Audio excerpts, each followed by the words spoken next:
Private sector में 30 साल तक काम करने के बाद आपकी पेंशन कितनी होगी?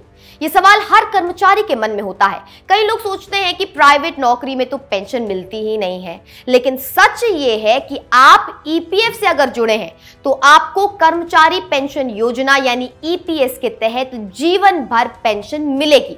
आइए समझते हैं कि आखिर 30 साल की सर्विस के बाद आपको कितनी पेंशन मिल सकती है। प्राइवेट सेक्टर में काम करने वाले कर्मचारियों के लिए हर महीने की सैलरी से एक हिस्सा स्वतः ही ईपीएफ खाते में जमा होता है और उतना ही कंट्रीब्यूशन आपकी कंपनी भी करती है। इसमें से आपकी कंपनी की ओर से आपकी बेसिक सैलरी और डीए का 8.33% ईपीएस में जाता है, लेकिन इसकी अधिकतम सीमा 15,000 रुपए रखी गई है। ये पैसा आपके भविष्य के लिए रिजर्व में जमा होता रहता है, लेकिन पेंशन पाने के लिए कुछ शर्तें हैं। सबसे जरूरी शर्त यह है कि आपको कम से कम 10 साल की सर्विस पूरी करनी होगी। अगर आप 10 साल से कम समय में नौकरी छोड़ते हैं तो आपको मासिक पेंशन नहीं मिलेगी। बजाय इसके आपके ईपीएस में जमा पूरी राशि एक मुश्त रिटायरमेंट के समय दे दी जाएगी। पेंशन पाने की न्यूनतम आयु 58 साल है।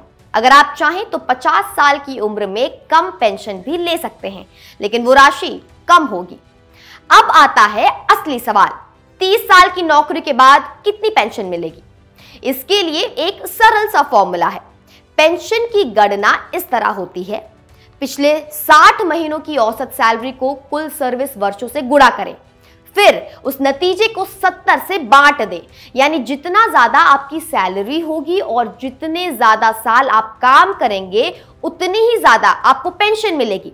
एक उदाहरण से समझते हैं। मान लीजिए किसी कर्मचारी की पेंशन एलिजिबल सैलरी 25,000 रुपए है और उसने 30 साल की सर्विस पूरी की है, तो उसकी पेंशन का कैलकुलेशन होगा।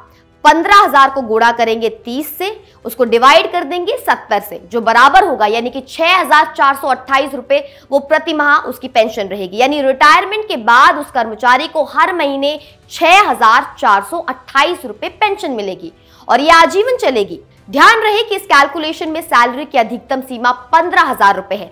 मतलब अगर आपकी सैलरी 25,000 रुपए है तो भी पेंशन की गणना में सिर्फ 15,000 रुपए ही माना जाता है।